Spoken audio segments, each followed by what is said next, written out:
Doesn't Johnny Klebitz's story seem a bit weird to you? At the end of GTA The Lost and Damned, you wouldn't expect Johnny to become a softie hooked on drugs. How is that even possible? We've never seen Johnny have any issues with drugs, and that's despite his girlfriend being a fiend. Between GTA 4 and 5, there is a whole set of question marks, but after analyzing the topic, it turns out Ashley wasn't the only reason for Johnny's downfall. We can actually quite confidently assume what went down. Big credit to Rockstar for that. The story of The Lost and Damned itself brings us a few answers already. Johnny was the world's punching bag in TLAD. The girl he loved turned into a meth head. He couldn't help her. Ashley was hanging out with those who could get her some crystal. Johnny fit exactly into that category and also loved her. So the friendship with Jonathan was a double win for Ashley. And then Ashley was constantly getting herself into trouble, and Johnny had to rescue her. For example, Johnny had to kidnap someone to pay off Ashley's debt to Russian mobsters, and that fat bastard had to be later saved by Nico, whose gangster-killing schedule was already full to the brim without that. Ashley was only the beginning of Johnny's problems. The boss of the gang that meant everything to Johnny was released from jail. At first, it sounds like good news, right? Only Bill Gray was an egotistical clown who only cared about partying and mindless fights with crooks from the rival crew. Billy was a complete halfwit. It only took him a few hours to smash the truce with the Angels of Death to pieces. I don't even have to add who had worked hard for that truce. Johnny sacrificed a lot to ease tensions between the Lost and the Angels of Death.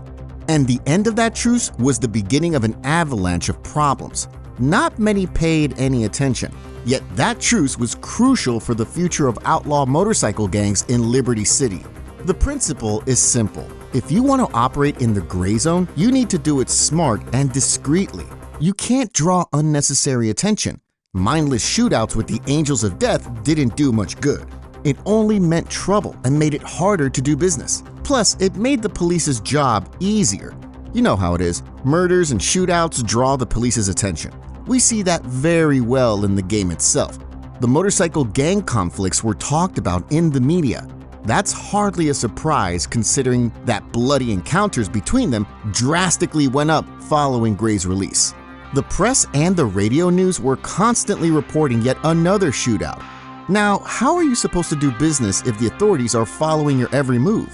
To add to that, the media and cameras tend to attract politicians. They're always looking to boost their PR by bringing even more cops to investigate crimes everyone's talking about. You know, if the criminals get caught, then the politician gains support and wins the election. So it wasn't exactly a shocker that the Lost's heroin deal later in the story turned out to be a police ambush. If it hadn't been for Billy's dumb impulses, none of that would have taken place. Johnny understood that. Billy, not so much. Billy really was a jerk. He ruined the Lost. He made Johnny powerful enemies. He stole heroin off the Triads. The Triads were no pushovers. The Chinese gangsters were pissed off. Then Billy sold his brothers out to the Triads, which Johnny barely survived. Eventually, Billy got locked up again, but it was too late now. Johnny was screwed either way. The only good part was that Billy couldn't make it worse. But Johnny still had to tidy up the mess that sorry excuse for a brother had stirred up. Despite Johnny and his brother's efforts, the gang didn't survive. Civil war, conflicts with other gangs, no resources, and poor decisions caused the Lost MC to collapse. So now we're in the moment when Johnny, after a long and bloody war, lost everything. He lost love, the gang, his job, and his best friend Jim, who lost his life in the gang war. The question is, what did Johnny plan to do? The optional phone calls after TLAD's story give us some perspective on that. What are you gonna do? I don't know. I'll probably keep sending money to Jim's old lady and her kid. I owe him that. We all do. Beyond that, I'll probably try to cut my ties. What about Ashley? Ashley? The ice got her good. I finally cut her loose in my head, man. First, Johnny wanted to cut Ashley off for good. Second, he planned to keep sending money to Jim's family. Additionally, he mentioned he wanted to cut his ties to the criminal world. He wanted to stop working for Stubbs, cut ties with the Uptown Riders and Elizabetta's crew, and just get away from it all. In the conversation with Stubbs, he also mentioned that the Lost MC couldn't continue to exist.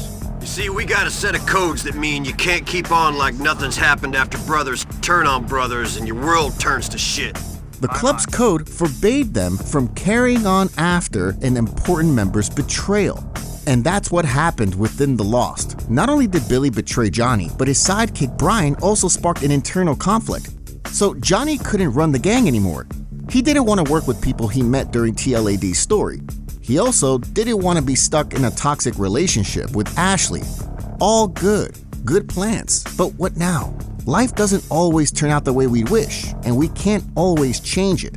Yes, despite the Instagram coaches saying otherwise, that's just not how reality works. Life often brings unfortunate circumstances that are very hard to overcome, or we can't deal with them at all. Following the DLC's conclusion, Johnny could probably barely make ends meet. He was probably doing odd jobs, and it probably worked for some time. But over time, Johnny became a lonely guy in a big city. No close friends, no woman, no money, no motivation to live, and no future. And here we arrive at the beginning of the story that happened between 2008 and 2013. Johnny lost a battle against himself. He wasn't able to build a life worth living in his new reality. Up to that point, Johnny was getting by. He was a tough man, but that was because he knew the stakes. He knew it was about his brothers. After the Lost fell apart, that spark disappeared. Considering the characters we encounter in GTA 5, we can be sure that the paths of the Lost members crossed again at some point. And I even think I know how it happened. There are a few options here, but I find just two of them the most plausible. Either Johnny reached out to his old buddies and let them know he dreamt of resurrecting the gang and a fresh start in sunny California, or they reached out to him. And then we've got Ashley, the girl Johnny always had a soft spot for. He kept saying it was over between them, and then rushed to rescue her yet again. At the end of The Lost and Damned, he seemingly cut her off, but he simply couldn't live without her in the long term. Take a listen to those conversations with Angus. Jonathan, what's happening in the world of the walking? Same old shit, man. Saw Ashley. Of course you did. How is the old girl? Still the same spark? The only spark left is in her meth pipe. That shit's killing her. Fuck. I seen what it does to some of the brothers, man. If you love her enough, you can help her. It's past that, dude. We're over. Long gone. But you're still helping her out of fixes? If it's over, you got to end it completely. Yeah, I know it. But you know me. Always had a soft spot for someone in trouble. Thanks for the advice, man. Johnny, what's this I hear about you getting caught up with the Mafia? Yeah, well, Ash. She introduced me to this guy. That the same Ash you ain't seeing no more? The Ashley Butler who's too tweaked to know what's good for her? That Ashley, sure. I just want her to be okay, so I ain't leaving her to die, you know. Man, oh man. What women can do to us. Don't get in over your head, Johnny. Exactly. Johnny was well aware that he couldn't build his future with Ashley. That's why he cut ties to her. He knew she wasn't worth anything. And despite all that, his brain still craved her presence. And this is very important. Considering how significant Johnny's downfall is, something very bad simply had to happen between GTA 4 and GTA 5. We've got two options here. Perhaps Johnny's brother Michael, who fought in the war in Iraq, died. Another possibility is that Angus died, and Angus was very close with Johnny.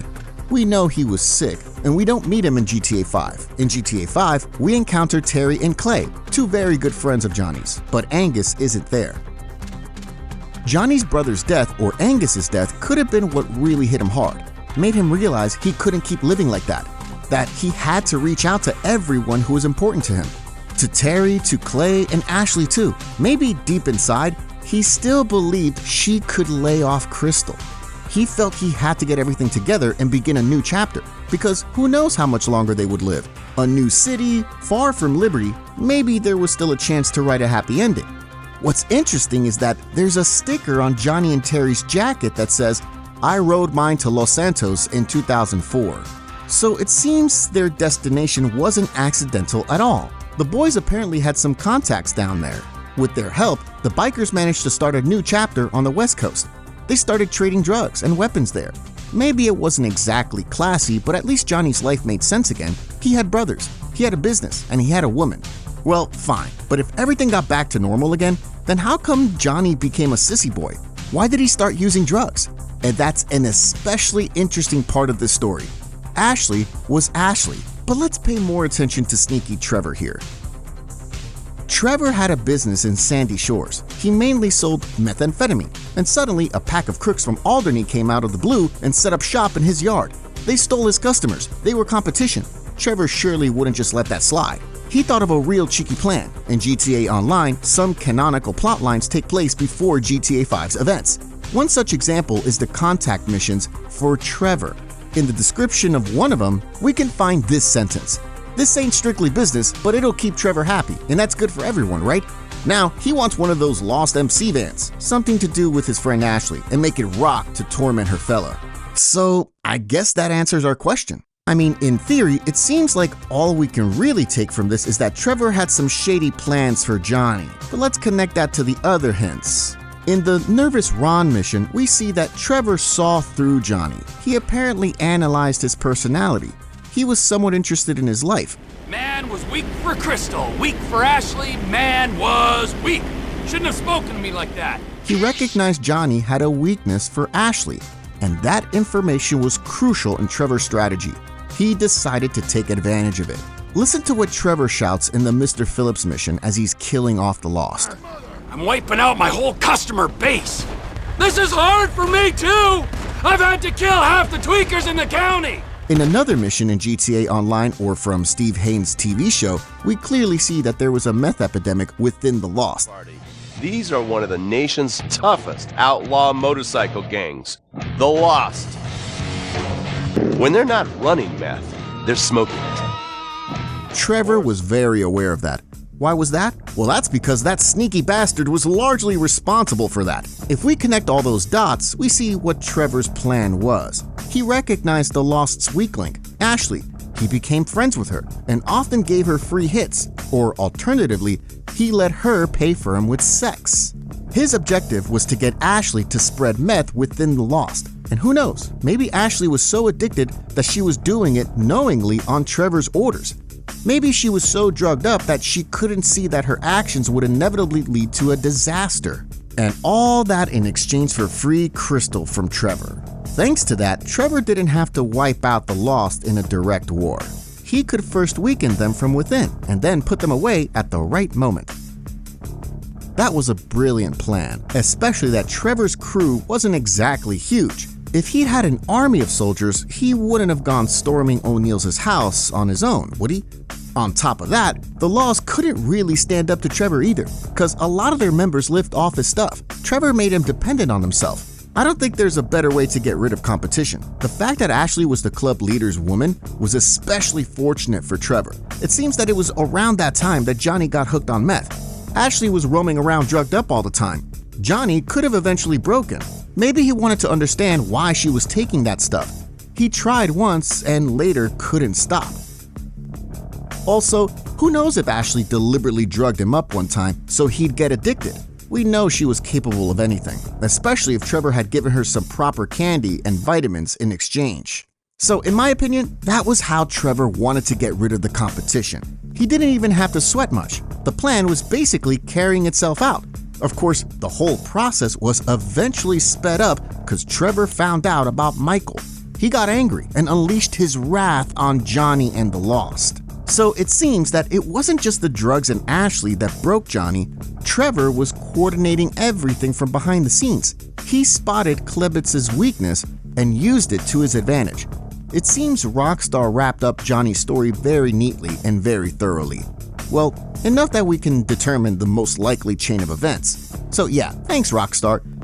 Fine, let's not ruin a nice video. In any case, I'm counting on you. If you have any objections, any conclusions or anything that completes this story, let me know about them. It's probably not the last time we're covering this topic. Thanks for watching. Thank you to the supporters. Take care and see you soon.